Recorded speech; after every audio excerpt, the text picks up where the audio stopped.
Hello दोस्तों, स्वागत है आप सभी का एक और नई बुक समरी में। आज की बुक समरी है इमोशनल इंटेलिजेंस, जिसे लिखा है डेनियल गोलमैन ने। 7 मार्च 1946 में जन्मे डेनियल गोलमैन एक ऑथर और साइंस जर्नलिस्ट हैं। उन्होंने 12 सालों तक न्यूयॉर्क टाइम्स के लिए ब्रेन एंड बिहेवियरल साइंस पर आर्टिकल्स लिखे हैं। 1995 में उनकी बुक इमोशनल इंटेलिजेंस आई थी, जो पूरे 2 साल तक न्यूयॉर्क टाइम्स की बेस्ट सेलर बुक रही। गोलमैन ने कई और टॉपिक्स पर भी बुक्स लिखी हैं, जैसे self deception, social and emotional learning, transparency, meditation वगैरह। अगर आप सही जगह इस्तेमाल नहीं करते तो आपका आईक्यू लेवल हाई होने का कोई फ़ायदा नहीं है। अगर आपके इमोशंस ही आपके कंट्रोल में नहीं हैं तो फिर जीनियस होने के बावजूद आप लाइफ में फेल हो जाएंगे। ऐसे भी लोग हैं जिनका आईक्यू बड़ा हाई था, फिर भी वो सेम मिस्टेक रिपीट करते रहते थे। यूजुअली इसमें उनकी पर्सनल लाइफ इन्वॉल्व रहती थी। विंसेंट वेन गो एक फेमस एग्जाम्पल हैं कि कैसे एक जीनियस भी बैड इमोशनल इंटेलिजेंस से अफेक्टेड हो सकता है। वैसे सब जानते हैं कि वो बड़ा ग्रेट पेंटर था, बड़ा टैलेंटेड, फिर भी लाइफ टाइम वो मेंटल इलनेस का शिकार रहा। इंटेलिजेंट होते हुए भी वो ज़िंदगी भर अपनी फीलिंग्स कंट्रोल करने के लिए स्ट्रगल करता रहा। इसीलिए तो डेनियल गोलमैन का मानना है कि ईआई यानी emotional intelligence can matter more than IQ, जबकि एवरेज आईक्यू और गुड ईआई वाले लोग लाइफ में ज़्यादा बेटर परफॉर्म कर पाते हैं। वहीं हाई आईक्यू और लो ईआई वाले लोग ऑलमोस्ट फेल ही होते देखे गए हैं। इससे पहले कि आप अपने बैड लक का रोना रोएं, आपको एक बात बता दें, ईआई यानी इमोशनल इंटेलिजेंस इम्प्रूव की जा सकती है। ये गोलमैन की बुक का एक मोस्ट इम्पॉर्टेंट गोल है। सबसे पहले ईआई के कंसेप्ट को थोरोली डिस्क्राइब किया जाए और फिर आपको अपने इमोशन इंटेलिजेंस को इम्प्रूव करने में हेल्प की जाए। तो बिना किसी देरी के चलिए शुरू करते हैं आज की book summary, emotional intelligence by Daniel Goleman. Emotions. आपकी लाइफ में एक भी सेकंड ऐसा नहीं है जो इमोशन के बिना गुजरता हो। ये आपकी लाइफ का एक क्रूशियल पार्ट है, इसलिए हमें इस इमोशनल पार्ट के साथ जीना सीखना होगा। जिसका मतलब है कि ईआई हमारे नॉर्मल इंटेलिजेंस को भी इन्फ्लुएंस करती है। इसे एक एग्जांपल से समझते हैं। हम सब कभी ना कभी लाइफ में सैड होते ही हैं, लेकिन एक बात जो आपने शायद ही नोटिस की होगी कि कैसे सैडनेस हमारे थॉट पैटर्न को इन्फ्लुएंस करती है। तब आप पास्ट के अपने अनप्लीजेंट एक्सपीरियंसेस को और भी ज़्यादा याद करने लग जाते हैं। मान लो आपका पार्टनर आपको छोड़ के चला गया, ये आपके सैडनेस को ट्रिगर कर देगा, जिससे आपको अपने पहले वाले ब्रेकअप्स भी याद आने लगेंगे। और ये सारी मेमोरीज आपकी सैडनेस को और भी बढ़ा देंगी, जिससे आपको अपनी लाइफ मिजरेबल फील होने लगेगी। लेकिन अच्छी बात यह है कि यह दूसरे तरीके से भी उतना ही इफ़ेक्टिव है। आप अपने थॉट्स से इमोशंस को इन्फ्लुएंस कर सकते हैं, और यही चीज़ गोलमैन की इस बुक का एसेंस है, ताकि ये आपको हेल्प कर सके एक इमोशनल इंटेलिजेंस बूस्ट करने में। नेक्स्ट है ब्रेन एंड इमोशंस।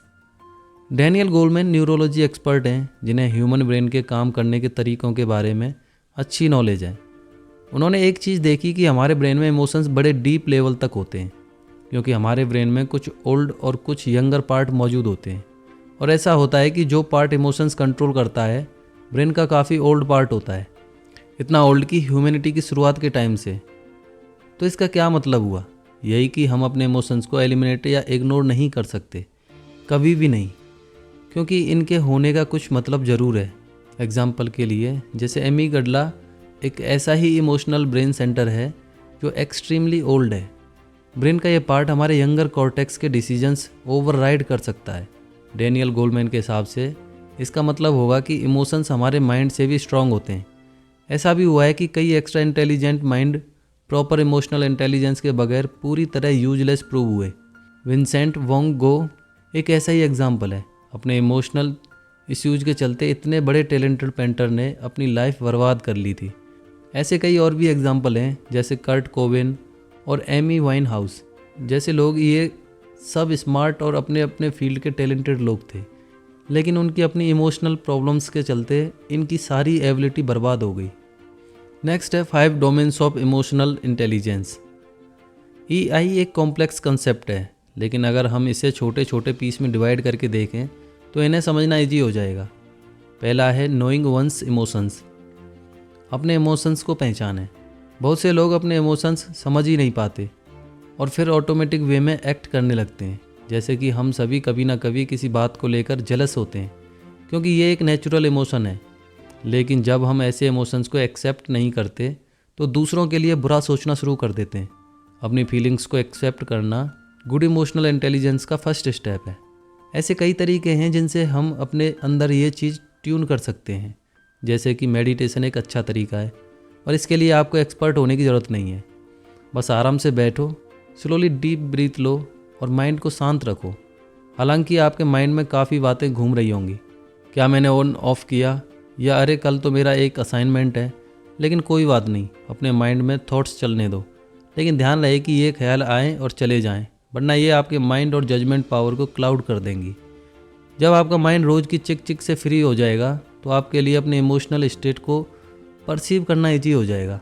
जैसे मान लो आप पूरा दिन फ्रस्ट्रेटेड रहे, अगर आप थोड़ी देर के लिए भी मेडिटेशन करेंगे, आप देखेंगे कि सारा दिन आप अपने पार्टनर के साथ हुए फाइट को लेकर परेशान थे, लेकिन आपकी डेली की अनइम्पॉर्टेंट चीज़ों ने इस रियल रीजन को क्लाउड कर दिया था। दूसरा है इमोशनल मैनेजमेंट। हालांकि ऑथर इस बात पर जोर देता है कि इमोशंस हमारे इंटेलिजेंस को कैसे इन्फ्लुएंस करते हैं, लेकिन ये वन वे स्ट्रीट नहीं है। और ज़्यादा स्पेसिफिक वे में बोलें तो आप कुछ हद तक अपने इमोशंस कंट्रोल कर सकते हैं। डिपेंड करता है कि आप किस चीज़ पर फोकस कर रहे हैं। यह टॉपिक स्टेट ऑफ फ्लो के काफ़ी क्लोज है, जिसे फ्लो बुक में काफ़ी अच्छे से एक्सप्लेन किया गया है। The psychology of optimal experience, खाली दिमाग शैतान का घर, ये कहावत यहाँ अप्लाई होती है, क्योंकि खाली बैठे रहने से हमारे माइंड में नेगेटिव इमोशंस पैदा होते हैं। इसके बजाय किसी एक चीज़ पर फोकस करो, जितना हो सके उतनी देर तक कंसंट्रेशन बना के रखो, लेकिन इस बीच अपना फ़ोन या सोशल मीडिया अकाउंट चेक ना करें। अगर आपको अपने इमोशंस मैनेज करने हैं तो कुछ टाइम के लिए इन चीज़ों को भूलना होगा। बेशक मॉडर्न टेक्नोलॉजी हमें काफ़ी हेल्प करती है, लेकिन अक्सर हम इसका मिसयूज भी करते हैं। जैसे कि साइकोलॉजिस्ट प्रूव कर चुके हैं कि लोग ज़्यादा डिप्रेशन में रहते हैं या एंग्जाइसियस होते हैं, वो सोशल नेटवर्क में बाकियों से ज़्यादा टाइम एक्टिव रहते हैं। अपनी प्रॉब्लम्स सॉल्व करने और कुछ प्रोडक्टिव करने के बजाय ये डिप्रेस्ड लोग बेकार ही अपने सोशल नेटवर्क प्रोफाइल को घंटों स्क्रॉल करते रहते हैं। जिन लोगों को एंगर मैनेजमेंट की प्रॉब्लम होती है उनके लिए 10 सेकेंड रूल सबसे बेस्ट है, और ये रूल बड़ा ही सिंपल है। जब भी आपको लगे कि गुस्सा आ रहा है तो आराम से बैठ काउंटिंग करने लगो, 1 से लेकर 10 तक। ये टेक्निक बड़ी इफ़ेक्टिव है, यहाँ तक कि बेहद गुस्से और इम्पल्सिव लोगों को भी ये टेक्निक बड़ी हेल्पफुल लगी। इसकी प्रैक्टिस करने के लिए पहले तो आप एंगर के फर्स्ट साइंस को पहचानें, जैसे कि अपटाइटनेस, मसल्स में टेंशन फील होना, या फिर डिजीनेस। इन सिम्टम्स के बाद ही असली गुस्सा शुरू होता है। लेकिन जैसे ही आपको ये सिम्टम्स दिखें, आप तुरंत 10 सेकंड्स वाली एक्सरसाइज करना शुरू कर दें, और फिर आप देखो कि आप कैसे अपने गुस्से में कंट्रोल कर लेते हो। तीसरा है मोटिवेट योरसेल्फ। इसका बेस्ट तरीका है कि आप खुद को टाइम टाइम पे रिवार्ड करते रहें, लेकिन इस चक्कर में ओवर दी टॉप ना चले जाएं, क्योंकि अक्सर लोग रिवार्ड्स के एडिक्टिव हो जाते हैं। रिवार्ड आपका अल्टीमेट गोल नहीं है, ये तो बस आपको आपके गोल में मोटिवेट करता है। हर रोज़ बाहर जाकर पार्टी करने के बजाय आप कुछ स्पेशल ओकेशंस का वेट करें, इससे आपको और मज़ा आएगा और रिवार्ड का भी ज़्यादा इफेक्ट पड़ेगा। मोटिवेशन के लिए रीजनेबल और अटेनेबल गोल्स सेट करें। जैसे कि आपको अपनी इमोशनल इंटेलिजेंस इंप्रूव करनी है तो ये कोई इजी टास्क नहीं है। आपको इसे कुछ छोटे छोटे गोल्स में डिवाइड करना होगा जो आप इजीली पा सकें। अब जैसे आप अपनी इमोशनल मैनेजमेंट इंप्रूव करना चाहते हैं तो पहले दूसरे डोमेन जैसे कि एम्पैथी को इंप्रूव करने की कोशिश करें। एसेंस में आपके गोल कुछ ऐसे होने चाहिए। पहला, मॉडरेटली हार्ड। जाहिर है आप कोई ऐसा टास्क तो चूज करेंगे नहीं जो बहुत इजी या बहुत हार्ड हो, क्योंकि इजी गोल्स आपको मोटिवेट ही नहीं करेगा और ज़्यादा हार्ड टास्क आपको फ्रस्ट्रेट कर सकता है। दूसरा, you should get instant feedback. जब तक आपको अपने एक्शंस का आउटकम पता नहीं होगा आप कभी भी इम्प्रूव नहीं कर सकते। तीसरा है, failure is not an option, it is a must. अगर हर चीज़ प्लान के हिसाब से चलने लगे तो समझो आप गलत ट्रैक पर हो।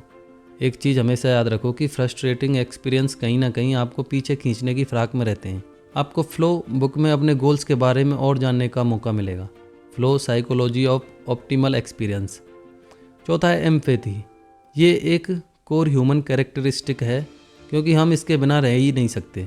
फिर भी आज के टाइम में हम लोग अनएम्पैथेटिक और इनडिफरेंट होते जा रहे हैं, और साइकोलॉजिस्ट इस प्रॉब्लम को लेकर परेशान हैं। एक तरफ तो आजकल वायलेंस इतना बढ़ गया है, हमें इसकी आदत सी हो गई है, और लोग टीवी वगैरह में इतना ज़्यादा वायलेंस वाले प्रोग्राम देखने लगे हैं कि दूसरों को तकलीफ में देख के भी लोगों को अब फ़र्क नहीं पड़ता। और ये चीज़ बेहद डेंजरस है हमारे फ्यूचर के लिए, क्योंकि हेल्दी ह्यूमन रिलेशनशिप के लिए हम इंसानों में एम्पैथी होना बेहद ज़रूरी है। लेकिन अच्छी खबर यह है कि हम एम्पैथी इम्प्रूव कर सकते हैं, बस आपको इसके एस्पेक्ट्स पर थोड़ा वर्क करना होगा। पहला है ऑब्जर्व अदर्स। अक्सर हमें पता ही नहीं चल पाता कि हमारे फ्रेंड्स या फैमिली क्या फील कर रहे हैं। हम उनकी फीलिंग्स की परवाह नहीं करते, लेकिन उनके साथ थोड़ा टाइम स्पेंड करके हम ऑब्जर्व कर सकते हैं कि किसी सब्जेक्ट पर उनकी फीलिंग्स क्या हैं या वो कैसे रिएक्ट करते हैं। दूसरा है अंडरस्टैंड अदर्स। जिससे आपकी बात हुई है उस इंसान से बात करने के बाद खुद से ये पूछें इस इंसान को क्या फील होता होगा, उसके इमोशंस क्या होंगे। कुछ बिहेवियरल साइंटिस्ट इसे कोग्निटिव पार्ट ऑफ एम्पैथी बोलते हैं। तीसरा है रिजोनेट विद अदर्स। लास्ट और मोस्ट इम्पोर्टेंट पार्ट है और शायद सीखने के लिए सबसे मुश्किल वाला भी। दूसरों के साथ सही तरीके से रिजोनेट करने के लिए आपको उनकी जगह खुद को रख के सोचना होगा। ये एक दो धारी तलवार जैसी चीज़ है, क्योंकि बहुत ज़्यादा रिजोनेटिंग अच्छी बात नहीं है। डैनियल गोलमैन उनके बारे में बताते हैं जिन्हें अलेक्सीथीमिया होता है। ऐसे लोगों के पास अपने इमोशन जाहिर नहीं कर पाते क्योंकि उन्हें समझ नहीं आता कि कैसे अपने अंदर की फीलिंग्स को बाहर लाएं। लेकिन हम सब भी कभी ना कभी ये चीज़ एक्सपीरियंस करते हैं। बट ऐसा कितनी बार हुआ है कि आपको कुछ फील हुआ लेकिन आप उसे बोल नहीं पाए। आपको जवाब देने की ज़रूरत नहीं, ये सबके साथ होता है। जैसा हमने पहले मेंशन किया कि कुछ ऐसे मेथड्स हैं जिनसे आप अपनी इनर स्टेट को इम्प्रूव कर सकते हैं, जैसे कि आप मेडिटेट कर सकते हैं। और भी कई टेक्निक्स हैं। अगर आप साइकोलॉजी को लेकर क्यूरियस हैं तो इमोशंस पर बुक्स पढ़ सकते हैं। और भी बहुत से मेथड हैं जिनमें से कोई ना कोई आपके लिए राइट होगा। नेक्स्ट है pay attention to your relationships. जो लोग एम्पैथेटिक होते हैं वो दूसरों के साथ अपने रिलेशन को लेकर एक्स्ट्रा केयरफुल रहते हैं। बेशक मिसअंडरस्टैंडिंग होने के चांसेस हर रिश्ते में रहते हैं, लेकिन सबसे इम्पोर्टेंट बात यह है कि कोई भी इशू सही ढंग से सुलझा लेना चाहिए। मान लो आपकी अपनी फ्रेंड से फाइट हो गई है, लेकिन फिर भी अपना गुस्सा ठंडा करके आप उसे कॉल ज़रूर करें, क्योंकि बड़े लोग कोई दुश्मनी नहीं रखते और ना ही उनमें बदले की फीलिंग्स होती हैं।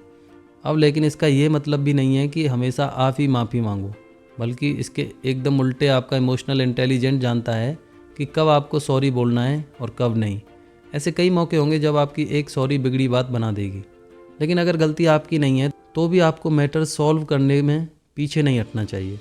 आप कुछ यूँ बोल सकते हैं, देखो मैं समझ सकता हूँ कि तुमने ऐसा क्यों किया, लेकिन मेरी भी थोड़ी गलती थी। लेकिन एक दूसरे को ब्लेम करने से क्या होगा, अब झगड़ा ख़त्म करते हैं क्योंकि तुम एक अच्छे दोस्त हो।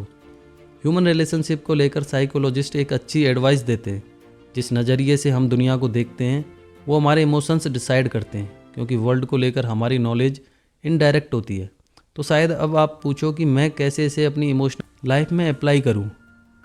मान लो आप अपने पार्टनर से नाराज़ हो और अब आपको बहुत गुस्सा आ रहा है। आप अपने एक्शंस कंट्रोल नहीं कर पा रहे, लेकिन जब आप शांत होंगे तभी आपको सिचुएशन ज़्यादा क्लियर वे में नज़र आएगी और तभी आपको पता चलेगा कि आप उसे कुछ ज़्यादा ही गलत समझ बैठे। या फिर मान लो कि आपका पार्टनर आपको बार बार कॉल कर रहा है और आपको ये चीज़ बड़ी फ्रस्ट्रेटिंग लगती है, और जब आपको ये भी लगता है कि वो आपको कंट्रोल करने की कोशिश कर रहा है या कर रही है, तब आपका गुस्सा फूट पड़ता है। इसके बजाय आप खुद से बोलें, अगर वो मुझे बार बार फ़ोन कर रही है या कर रहा है तो क्या हुआ, ज़रूरी नहीं कि वो कंट्रोल फ्रीक हो, ये भी तो हो सकता है कि उसे मेरी ज़्यादा फिक्र हो। नेक्स्ट है differences between genders. Gender west stereotype बहुत सारे हैं, लेकिन एक चीज़ बिल्कुल सच है कि औरतें दूसरों के इमोशंस एकदम सही समझती हैं। ज़्यादा स्पेसिफिकली बोलें तो औरतों में ज़्यादा एम्पैथी होती है। ये एक सिंपल फैक्ट बहुत सी प्रॉब्लम क्रिएट करता है। जैसे कि औरतों को कई बार शिकायत होती है कि उनके बॉयफ्रेंड या हस्बैंड एकदम कोल्ड नेचर के हैं, और कई सारी औरतें उनकी इस कोल्डनेस को गलत वे में ले जाती हैं। उन्हें लगता है कि उनके पार्टनर अब उन्हें उतना प्यार नहीं करते या अब नापसंद करने लगे हैं, लेकिन ये अक्सर सच नहीं होता। तो इसके बाद क्या होता है, औरतें कई बार ओवर रिएक्ट कर जाती हैं, फिर अपने पार्टनर से इस बात को लेकर फाइट भी कर लेती हैं, और फिर यहीं से सारी मुसीबत शुरू होती है। क्योंकि फिर आदमी भी ओवर रिएक्ट करने लगते हैं और बात इतनी बढ़ जाती है कि ब्रेकअप या डाइवोर्स पे जाके ख़त्म होती है, क्योंकि मर्दों को लगता है कि उनकी पार्टनर उन्हें कंट्रोल करने की कोशिश कर रही है। अब इमोशनल इंटेलिजेंस यहाँ पर कैसे काम आता है। सबसे पहले ये बात ध्यान रखें कि औरतें EI में मर्दों से बेटर होती हैं। इसका मतलब है कि आदमी लोग ओवर रिएक्ट करने से पहले इमोशनल इंटेलिजेंस के बारे में एक दो चीज़ जान लें। जैसे कि जब आपकी गर्लफ्रेंड र्यूड वे में बिहेव करे तो आप तुरंत रिएक्ट ना करें। उस टाइम आपको कुछ ऐसा बोलना चाहिए, मेरे बिहेव से तुम्हें हर्ट हुआ, मुझे ऐसा नहीं करना चाहिए था, आई एम सॉरी, मैंने पहले नोटिस नहीं किया, लेकिन मैंने ये जानबूझकर नहीं किया। ये बेटर तरीका है बजाय इसके कि आप एक दूसरे को ब्लेम करें। वहीं दूसरी तरफ औरतों को भी इमोशनल इंटेलिजेंस के बारे में कुछ सीखना चाहिए। मोस्ट इम्पॉर्टेंट चीज़ है कि उन्हें ये सोचना होगा कि बात अगर इमोशनल इंटेलिजेंस की हो तो मर्द बायोलॉजिकली ही इसमें बुरे हैं, इसलिए वो कई बार दूसरों के इमोशन समझ नहीं पाते हैं। नेक्स्ट चैप्टर है EI एंड मैनेजमेंट। इस चैप्टर में डैनियल गोलमैन एक्सप्लेन करते हैं कि ग्रुप कॉन्टेक्स्ट में भी EI मैटर करता है। इमोशनल इंटेलिजेंस वाले लोगों के एक ग्रुप में सोशल एटमॉस्फेयर और हार्मोनी इम्प्रूव करना ज़्यादा ईजी रहता है। हमें इस एस्पेक्ट के बारे में केयरफुल रहना चाहिए, जैसे कि हमें हाईली इंट्रोवर्ट और इमोशनली डिस्टेंट लोगों को ऐसे ग्रुप में मिक्स नहीं करना चाहिए। कुछ लोग अकेले काम करना ज़्यादा पसंद करते हैं, तो उन्हें करने दो, उनकी चॉइस की रिस्पेक्ट करो। नेक्स्ट चैप्टर है EI एंड हेल्थ। यहाँ पर मामला कुछ सीरियस हो जाता है। गुड इमोशनल इंटेलिजेंस आपकी लाइफ सेव कर सकते हैं। वैसे सुनने में ये थोड़ा अजीब है, लेकिन उसके पीछे साइंटिफिक एविडेंस है। डैनियल गोलमैन ने कई सारी ऐसी स्टडीज मेंशन की हैं जो एंगर मैनेजमेंट और हेल्थ के बीच क्या रिलेशनशिप है इस बारे में इन्वेस्टिगेट करती हैं। ऐसे लोग जो अपना कंट्रोल नहीं कर पाते, उनके 50 से कम एज में मरने के चांसेस 7 गुना ज़्यादा होते हैं। ज़्यादा गुस्सा करना कई सारी हेल्थ प्रॉब्लम्स क्रिएट करता है, जिससे डेथ भी हो सकती है। ऐसे लोगों के लिए कई टाइप की थेरेपी है, जिसमें कोग्निटिव बिहेवियरल थेरेपी शायद मोस्ट इफेक्टिव होती है, जो लोगों को अपने गुस्से पर कंट्रोल करना सिखाती है। हालांकि कोग्निटिव बिहेवियरल थेरेपिस्ट नहीं जानते कि वो वाकई में लोगों की इमोशनल इंटेलिजेंस इंप्रूव कर रहे हैं। इमोशनल इंटेलिजेंस के और भी कई हेल्थ बेनिफिट हैं। जिनकी EI अच्छी होती है, उनकी मेंटल हेल्थ भी अच्छी रहती है। जैसे कि हाई EI वाले लोग रिजेक्शन और ब्रेकअप्स को बेटर वे में डील कर लेते हैं, और ऐसा होता है क्योंकि ये लोग open towards their own emotions. सबसे पहले तो आप अपने इमोशंस एक्सेप्ट करना सीखो। ब्रेकअप होने के बाद अक्सर कई लोग अपनी फीलिंग्स छुपाने की कोशिश करते हैं। वे बहुत ड्रिंक करना शुरू कर देते हैं या दिन रात पार्टी करते हैं, लेकिन इससे सिचुएशन और भी ख़राब होती है। अपने इमोशंस को रिजेक्ट करने के बजाय उन्हें एक्सेप्ट करना सीखो। अगर रोने का मन है तो रो दो, लेकिन फीलिंग्स छुपाओ मत। दूसरा है they refrain from global universal self evaluations. Breakup या रिजेक्शन होने के बाद लोग खुद में कमी देखने लग जाते हैं, जो कि गलत है। हालांकि ये कॉमन बात है, क्योंकि कभी हम खुद को बुरा समझते हैं और कभी अच्छा। लेकिन प्रॉब्लम तब स्टार्ट होती है जब हम अपने बारे में एक ग्लोबल नेगेटिव व्यू एडॉप्ट कर लेते हैं, यानी हम हर चीज़ में खुद को कमतर फील करने लगते हैं। लेकिन हाई EI वाले लोगों के साथ ऐसा नहीं होता। उन्हें पता होता है कि उन्हें बैड इसलिए लग रहा है क्योंकि उनका ब्रेकअप हो गया या वे रिजेक्ट हो गए, लेकिन इसका यह मतलब नहीं कि वो हर चीज़ में बुरे हैं। ये एक एसेंशियल पार्ट है। जब हमें बुरा लगता है तो हम अपनी वीकनेस को एग्जाग्रेट करने लगते हैं। हाई EI वाले लोग इस चीज़ को समझते हैं, इसलिए वो सैडनेस से जल्दी बाहर निकल आते हैं। नेक्स्ट है वैड इमोशनल इंटेलिजेंस के रीजन्स। जैसा हमने पहले भी बोला, कुछ जेंडर EI को इन्फ्लुएंस करते हैं और हम इस बारे में कुछ कर सकते हैं, लेकिन कुछ बाकी नॉन जेनेटिक फैक्टर्स भी इम्पोर्टेंट रोल प्ले करते हैं। उसमें एक है फैमिली, जो एक इम्पोर्टेंट फैक्टर है। और इसे स्पेसिफिकली बोलें तो आप कैसी फैमिली में पले बड़े हैं, ये चीज़ भी आपकी इमोशनल इंटेलिजेंस को काफ़ी हद तक अफेक्ट करती है। जिन लोगों की फैमिली में प्रॉब्लम्स होती हैं, उनमें रहने वालों का इमोशनल इंटेलिजेंस काफ़ी पुअर रहता है। इस टाइप के लोग अपने और दूसरे लोगों के इमोशन से पूरी तरह अनजान होते हैं, अक्सर गुस्से से फट पड़ते हैं और अपने इमोशंस पर उनका कोई कंट्रोल नहीं होता। कई केस ऐसे भी देखे गए हैं जहां बैड फैमिली इन्वायरमेंट की वजह से लोगों में साइकोपैथी प्रॉब्लम्स तक डेवलप हो जाती हैं, और इस तरह के मेंटल डिसऑर्डर को lack of empathy clearly describe करती है, जो कि EI में मोस्ट इम्पॉर्टेंट चीज़ है। और हम सबको पता है कि साइकोपैथ्स क्या करते हैं। ये लोग ऐसे ऐसे क्राइम्स करते हैं कि हम सोच भी नहीं सकते। इनमें से कुछ लोग तो फेमस सीरियल किलर्स तक बन जाते हैं, जैसे टेड बंडी। वो अपने पेरेंट्स के साथ रहता था, लेकिन उसे मालूम नहीं था कि उसके रियल पेरेंट्स उसे अपने पेरेंट्स के घर पर छोड़ गए थे। इसीलिए टेड बंडी अपने ग्रैंड पेरेंट्स के घर पला बढ़ा, जो उसकी उतनी केयर नहीं करते थे। उसके ग्रैंडफादर को खासकर एक मिसफिट रोल मॉडल बोला जा सकता है, क्योंकि वो जानवरों को टॉर्चर करके खुश होते हैं और वाकई में बहुत बुरे थे। अब आप ही सोचो इन सब चीज़ों का टेड बंडी के माइंड पर कैसा इफेक्ट हुआ होगा, क्योंकि उसके बाद की स्टोरी तो हम सब जानते हैं। टेड बंडी ने ना जाने कितने ही लोगों को मौत के घाट उतारा, जिनमें ज़्यादातर कॉलेज गर्ल्स थीं, और उसे कभी भी अपने किए का पछतावा नहीं हुआ। लेकिन ऐसा ज़रूरी नहीं कि हर कोई जिसका चाइल्डहुड ख़राब गुजरा हो वो एक साइकोपैथ बन जाए। असल में तो बस एक स्मॉल पोर्शन ही किसी को फुल ऑन साइकोपैथ बना सकता है। इसका मतलब है कि जो डैमेज चाइल्डहुड में हुआ उसे बाद में रिवर्ट किया जा सकता है। ये उन लोगों के लिए मेन सोर्स ऑफ मोटिवेशन हो सकता है जिनके साथ बचपन में किसी तरह का अब्यूज हुआ हो। जिन लोगों को सीरियस चाइल्डहुड ट्रॉमा से गुजरना पड़ा उनके लिए ऐसी कई तरह की साइकोथेरेपीज अवेलेबल हैं जो उनके लिए काफ़ी हेल्पफुल प्रूव हुई हैं। साइको एनालिसिस एक ऐसी ही थेरेपी है जो हमारे पास्ट की गहराई में जाकर काम करती है। हमने CBT कोग्निटिव बिहेवियरल थेरेपी के बारे में पहले भी बताया है और इस स्कूल ऑफ थॉट के कुछ वेरिएंट्स इस तरह डेवलप किए गए हैं जो सेवरली ट्रॉमेटाइज्ड हैं लोगों के लिए काफ़ी इफेक्टिवली हेल्पफुल हैं। नेक्स्ट है टेम्परामेंट इज़ नॉट एवरीथिंग।